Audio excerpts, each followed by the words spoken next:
The Legendary Super Saiyan, the most powerful Saiyan to ever live. At first it was Yamoshi, then we had Broly, but the question remains in my mind, how does Gohan not fit the criteria? He might as well have.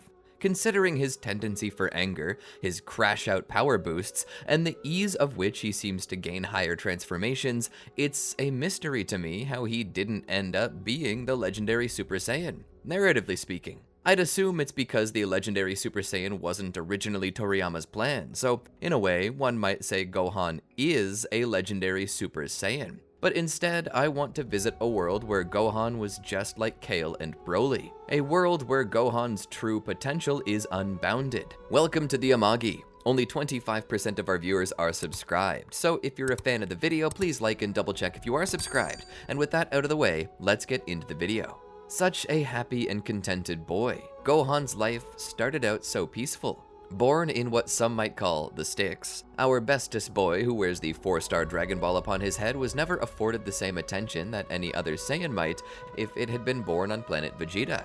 1,000 years had passed since the last Demon Saiyan had been born. Who would have guessed that the next wouldn't be born on Vegeta but on Earth? And who would have guessed that it would have the added benefit of being a hybrid? Gohan's potential was infinite, and I don't use that term as lightly as a Saiyan might. I mean this seriously. If peak Goku's potential were an 11 out of 10, then Gohan's was more like 50,000 out of 10, perhaps even higher. And this was just him at birth. Normally, a legendary Saiyan's power was maddening. So easily did they lose their mind to madness, to their power. But Gohan was a different beast entirely. He was completely and totally unaware of his true power, because he did not possess the traits of anger and madness. His heart remained peaceful, another boon to being a hybrid. But his power remained raw and unrefined. Chi-Chi was a mother during peace times, and her love for her child caused her to think ahead to what Gohan would need most. Not fighting, but education. And so that's what they focused on. But it all changed when Raditz showed up. Chi-Chi didn't have a say in the matter. Piccolo was the one to take Gohan up for training, and his training was harsh. It was through this training that the first inklings of Gohan's true power began to manifest.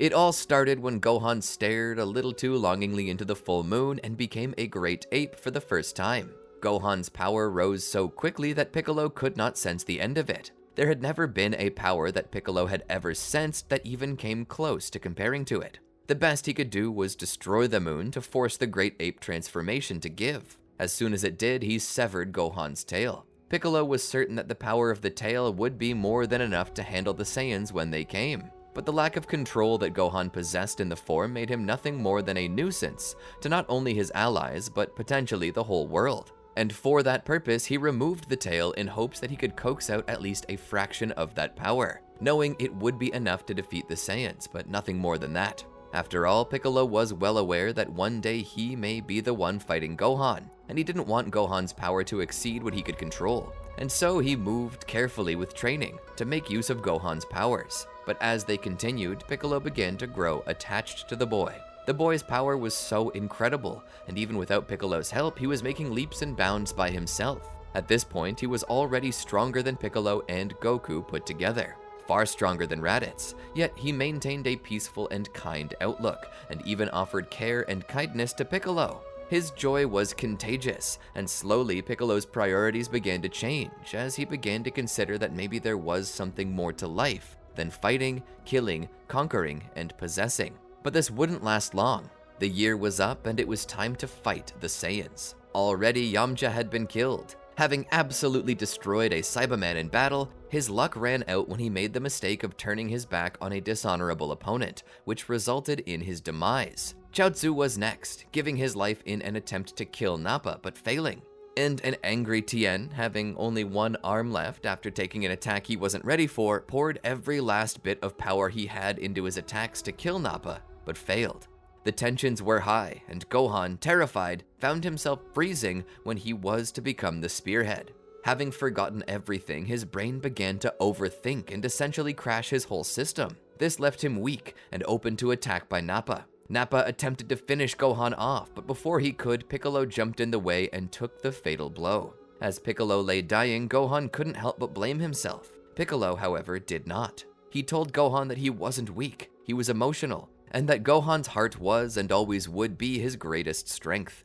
Upon his death, Gohan, overrun with sorrow, would let his power explode forth, and in doing so, despite no longer possessing a tail or any connection to the moon, Gohan called upon the great ape within him.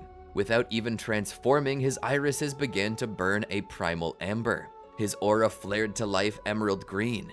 Its intensity was amazing. Nappa felt the pressure and looked back at Vegeta. "Vegeta, what's his power level?" It's over 1 million. Nappa's eyes almost fell out of his head. Over 1 million? Suddenly, Vegeta's scouter exploded clean off his head. Nappa and Vegeta were both terrified. At this transformation, Krillin, the only one left of the group, began to shake. Never before had he felt a power level like this. In Otherworld, as Goku ran across Snake Way, he stopped when he suddenly felt something. Is that Gohan? Goku questioned. Goku was never good with numbers, which is why he was worried about using Kaioken. But he surmised that even with the full 20 times multiplier of the Kaioken, which he knew his body could not handle on its own, he couldn't even begin to scratch Gohan's power. Gohan was nearing 130 times stronger than Goku, and the mere sensing of this ki left Goku in awe to the point that he didn't know whether to be terrified or proud. The one thing he knew for certain was that he was excited and needed to get back to Earth as soon as he could to see Gohan fight.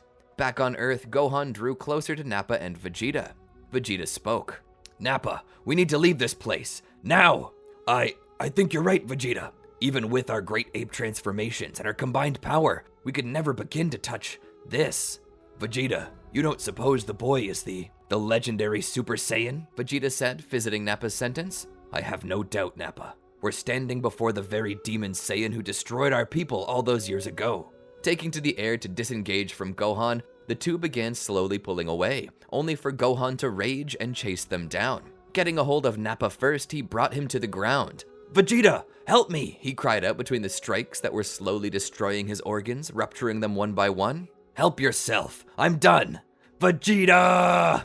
A fist straight into Nappa's face ended it all. Gohan, looking up at Vegeta as he fled, let out a cry that shook the heavens themselves. Opening his mouth, a green blast formed in it. He fired. Vegeta looked back and saw it coming. He tried to evade, but it tracked him. Managing to get away at the last second by redirecting it with his own ki, he turned back to see another beam coming. Fine, if that's how you want it, let me show you how a true Prince of the Saiyans does things, he shouted as he prepared his Gallic gun. Letting his power flow through him, he tried to counter the attack, shattering his own limits multiple times, digging into potential that he didn't even know was there. Vegeta was ripping his own body apart for this, power stressing to the point he might as well be using Kaioken. But no matter how deep he dug, Vegeta became terrifyingly aware that Saiyans did have limits, and he just hit his. A moment later, the Gallic gun failed, and with that, Vegeta opened his eyes in Otherworld, standing before Yama. To the side, he saw Goku. Vegeta could tell by his gi and by his hair. You're that Kakarot everyone was talking about. Goku nodded. Vegeta then spoke. Your son, he's a true monster, a freak. There's no horror in hell that could scare me more than your son. Those were the last words Vegeta spoke before he was sent to his final resting place in the flames below. Despite the fact that the battle was over and both Saiyans were dead, he still felt Gohan's power. Why is he still flaring his energy? The battle's over. Something must be wrong. Goku waved to Yama. Thanks for the help, Yams. I wish I could stay around longer, but I gotta fly. Goku would then be teleported by Yama back to Earth. Landing on Kami's lookout, Mr. Popo stood alone. Looking back at Goku, he spoke. Get to your child, Goku, quickly! Goku took off, using the Kaioken to increase his speed. Flying straight to the battlefield, he heard screaming. Coming down, he found Krillin hiding behind a stone. What are you doing? Goku asked. Looking up, Krillin smiled and hugged Goku's leg. Goku, you're alive! Pulling back quickly, he pointed at Gohan. Do something, Goku! Your son broke! Goku looked at Gohan. Walking toward him, he could feel the entire earth shaking beneath his feet. He had never felt this before. Gohan! Goku cried out. Gohan looked back at Goku. His eyes blank, tears streaming down his cheeks, Goku stood unintimidated. Gohan, that's enough! Gohan broke into a dash toward Goku, his ki still flaring. Standing absolutely unmoving, he watched his son come toward him. Gohan jumped into the air and right into Goku's arms. His aura dissipated as the only thing left of that previous state was the crying. They killed them. They killed my friends. They killed Piccolo, and I just let it happen. Goku sat down, crossing his legs and holding close to his child. Gohan had a really emotional day, and it was time to rest. Time to let it all go. What Gohan had or hadn't done no longer mattered. What mattered was that he was safe. Krillin ended up in the hospital for a bit due to his wounds, but Gohan and Goku would return to Mount Paozu, where they would be later met by Bulma and Mr. Popo, who explained that they might have a way for them to get to Namek and wish their friends back to life. Gohan and Goku, unable to pass this up, join Bulma on her way to Namek to use the Namekian Dragon Balls to resurrect their friends. However, on their way there, they discover that they're not the only ones. Rescuing a young Namekian named Dende, they eventually discover that the planet is under the attack of Frieza, the evil emperor of the universe. Goku wishes to test out how strong Frieza is, but Gohan, Krillin, and Bulma convince him that it's best not to. They have one mission, and that is to find the Dragon Balls. After a lot of cat and mouse though, Frieza manages to collect 6 of the 7, and it's Goku who, after going to Guru, convinces him that he won't let Frieza use the Dragon Balls. Being given the last one, Guru unlocks Goku's potential, as well as Krillin's and Gohan's, the latter of which being so strong that it alerts the scouters of Frieza, who begins to head that way. Guru sends the Dragon Team away, saying that they will buy some time for Goku and the others. Heading back to Frieza's ship, they manage to take care of the Ginyu Force and have Dende use the Dragon Balls to wish everyone back to life. Bulma suggests using the last wish on the Dragon Balls to teleport themselves and all of the Namekians back to Earth, but Gohan says that this won't work. Goku understands why and knows that Frieza already knew about Earth from the Saiyans' scouters, and would surely come there next when he didn't get his wishes on the Dragon Balls, which would put everyone on Earth in danger. Bulma says that everyone's in danger anyway, and so Goku and Gohan elect to send everyone back to Earth except for themselves, deciding to stay behind and face Frieza. Just as all the Namekians, as well as Bulma, are sent to Earth, the Namekian Dragon Balls fly off to Earth just in time for Frieza to see them. Goku, Gohan, and Krillin all fight against Frieza, and due to Gohan's might, as well as Goku and Krillin's own power, they easily push Frieza to his final form, which impresses him. But he tells them that he has far more in the tank than they can handle, and through his final form begins to overtake them. Frieza would eventually kill Krillin, and through this, Goku would finally attain the Super Saiyan transformation. Despite Gohan's power, he's still not able to match the two yet, coming to about the power level of 50 million. That would be a great boon to Goku in this battle, but he tells Gohan to get off the planet because he's afraid that it won't end well. Gohan refuses, and together, the two fight Frieza, who attempts to destroy the planet to gain the advantage, knowing he can survive in space, whereas Goku and Gohan cannot. However, his fear of being caught in the blast causes him to hold back a bit, which only begins the final countdown.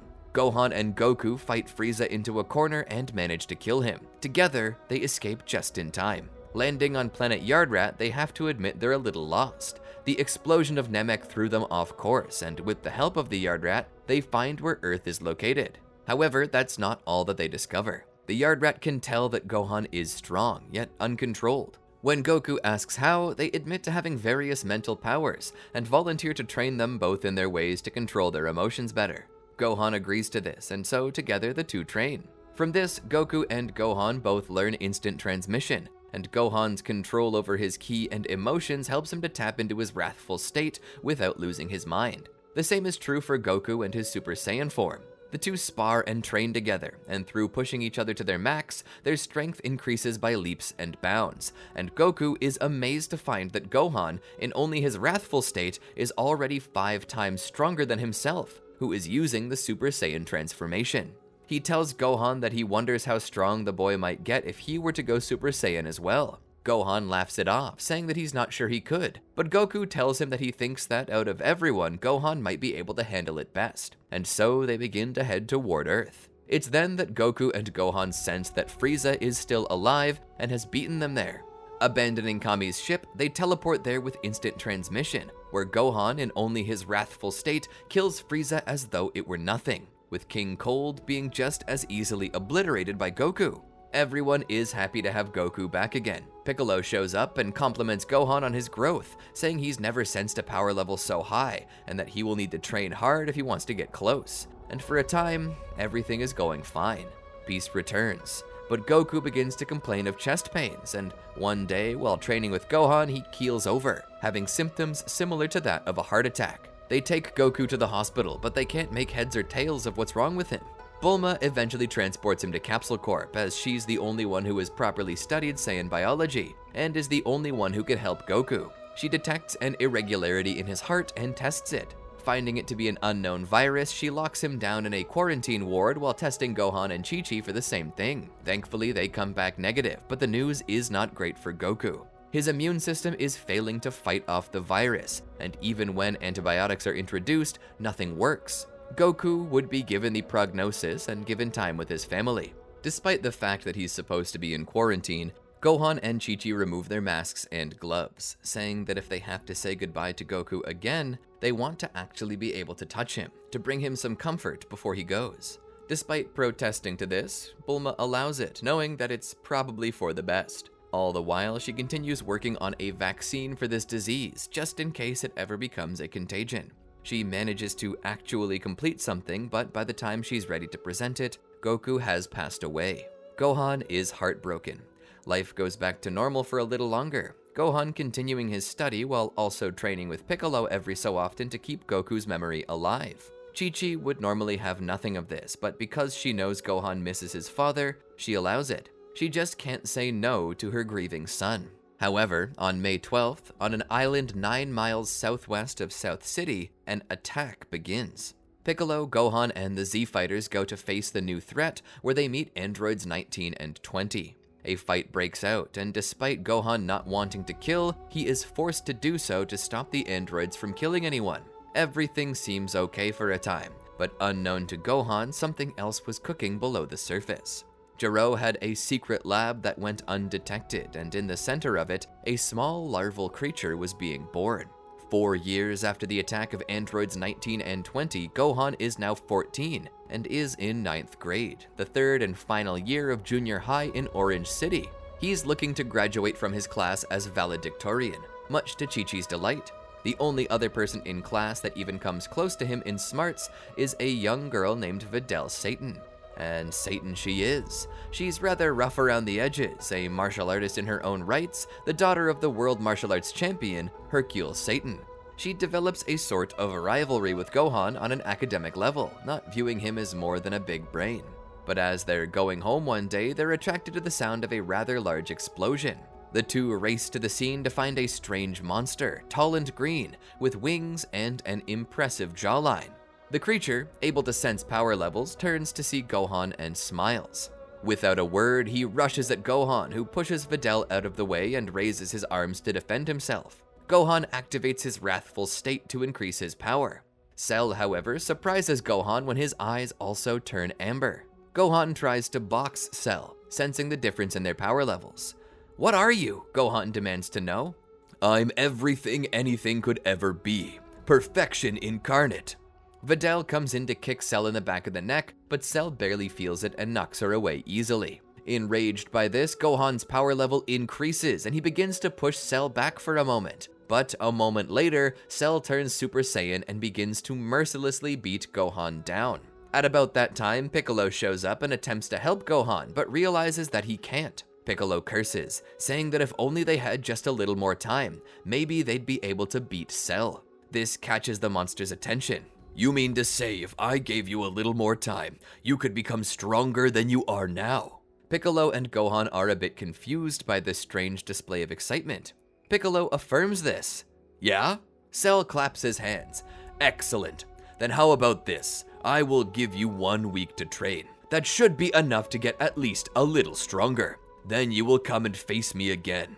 How does that sound?" Piccolo quickly takes him up on it, as it buys them at least a little bit more time. Getting up, they all retreat. Videl asks Gohan how he managed to fight against that monster, and he tries to cover by saying he just got lucky, but Videl knows something's up.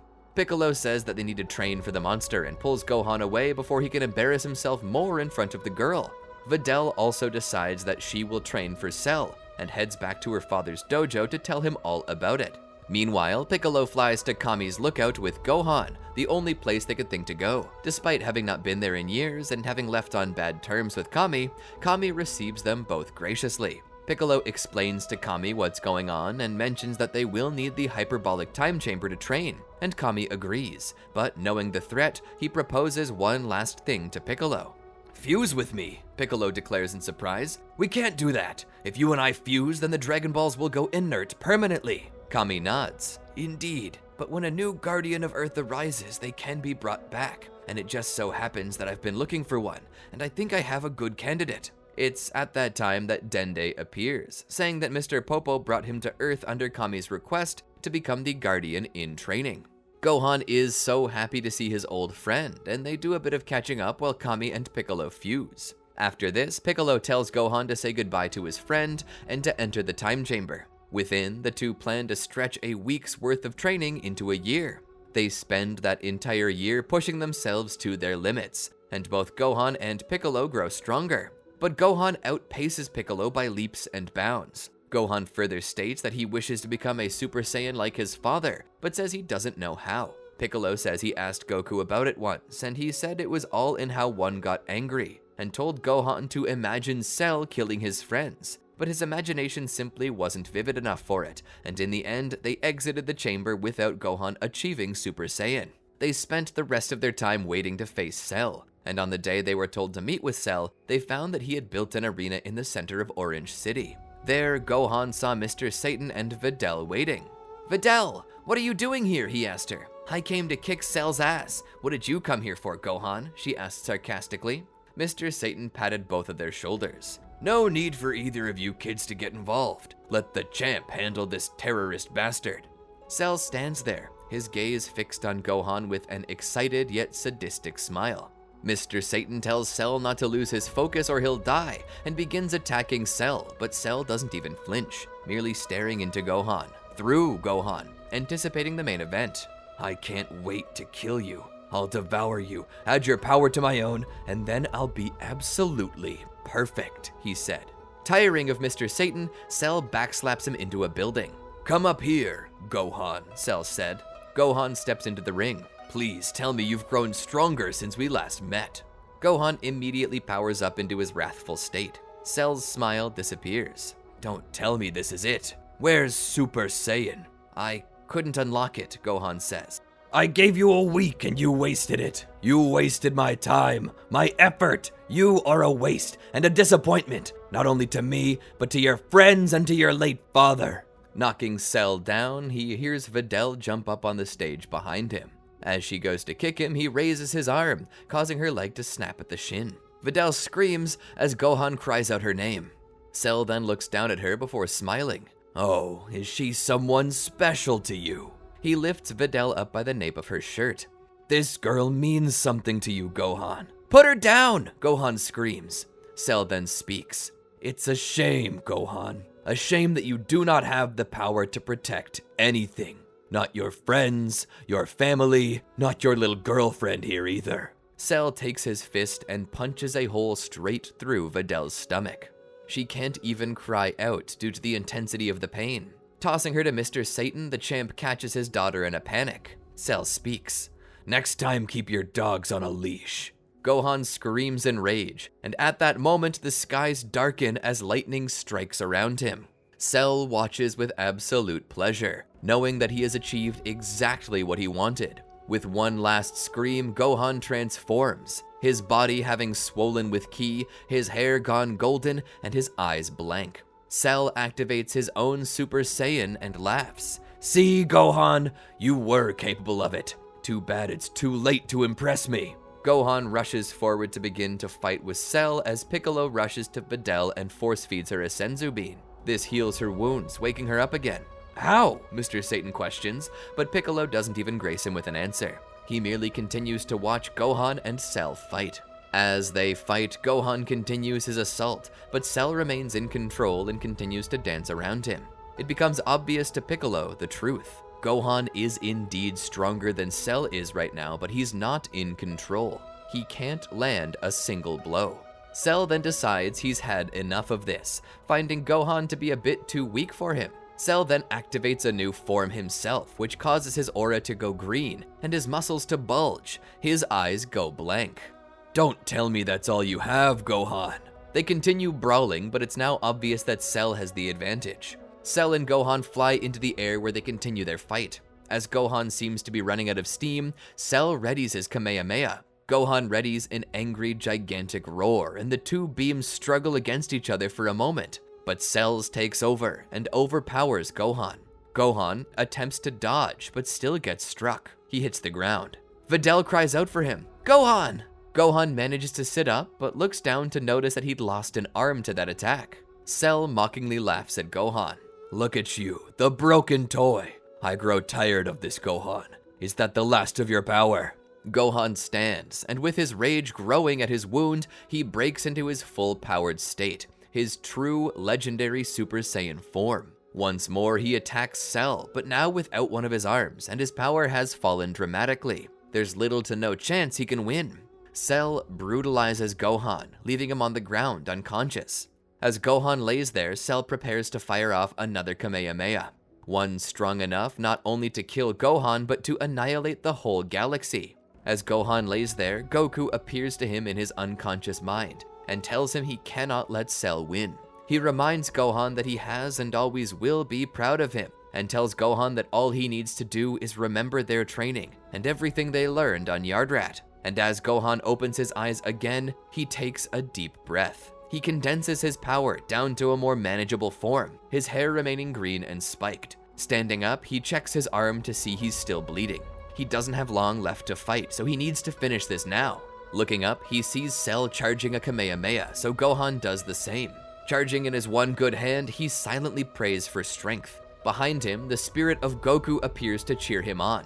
Gohan pours everything he can into this last shot. It collides with Cell's. The two seem evenly matched at this point, but Piccolo appears to the side and fires a ki blast at Cell, splitting his attention. "Now, give it everything you've got, Gohan!" Goku shouts. Gohan lets out a war cry and pushes past his limits again. His blast eats up Cell and turns him to ashes. He's eventually allowed out of the hospital, but by the time the Senzu beans are ready, his arm has already scarred over.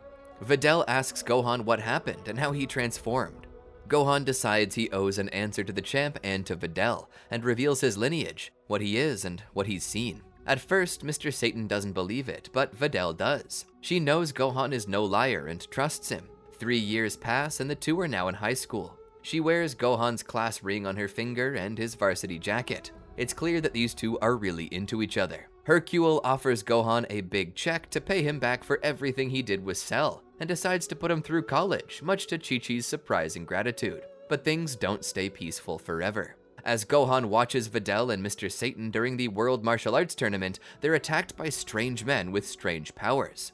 Piccolo would be surprised to meet Supreme Kai, and Supreme Kai explains that an evil wizard of the demon realm, Babidi, and the king of demons, Dabura, are here to gather energy to awaken Majin Buu. Following Spopovich and Yamu back to Babidi's ship, they infiltrate it and begin to descend to the deeper levels. At each level, Babidi gives them someone to fight, but at this point, Gohan's power is so great that they're all non-issues. Eventually, Gohan faces Dabura in battle, but the moment Gohan activates his Super Saiyan form, Dabura goes down.